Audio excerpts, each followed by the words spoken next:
नमस्कार दोस्तों, मेरा नाम जितेंद्र है। दोस्तों, जैसे कि आप अपनी स्क्रीन पे जो ये पौधा देख रहे हैं, ये एवोकाडो का पौधा है।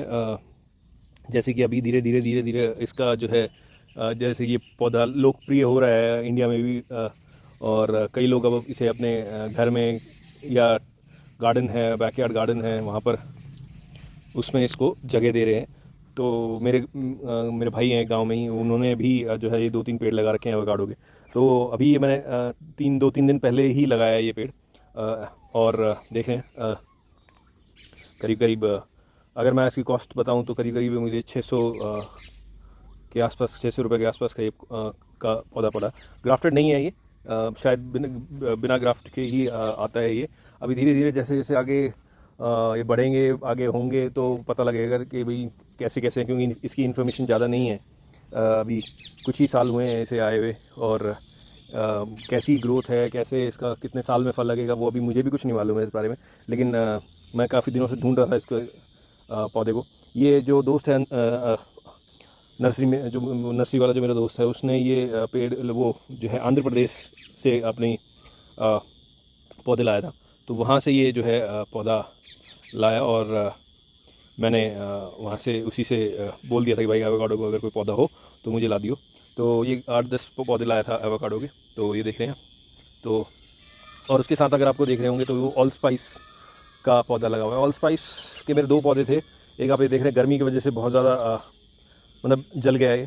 तो शायद ऑल स्पाइस का भी मुझे आइडिया नहीं है, क्योंकि ऑल स्पाइस जो है शायद ज़्यादा गर्मी झेल नहीं पाता है। तो इसीलिए, क्योंकि एक तो मेरा पूरा जल गया, पूरा का पूरा जल गया गर्मी की वजह से।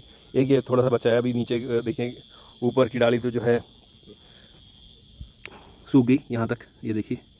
और ये देख रहे हैं, ये देख रहे हैं आप। और ये बचा हुआ है, तो अब हरा है तो इसका मतलब ये फूटना स्टार्ट हो जाएगा।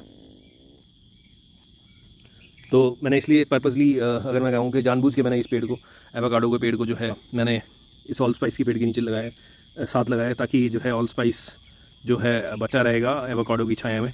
जब एवोकाडो बड़ा होगा, थोड़ा जब जैसे ही बड़ा होगा, तो इसकी जो डालियाँ निकलेंगी साइडों से, वो इसको ढक लेंगी, कम से कम गर्मियों में इसको ज़्यादा ना मिले। तो एवोकाडो का भी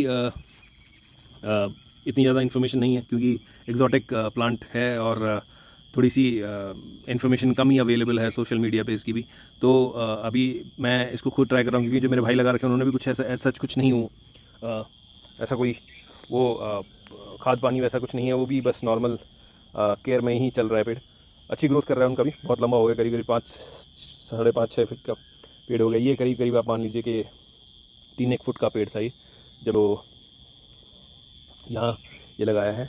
तो एवोकाडो आप लगा सकते हैं, अगर आपके पास टेरेस गार्डन है, टेरेस पे आप लगा सकते हैं। बड़ा गमला लिया, ये कम से कम 16 इंच का, उसमें लगा लीजिए।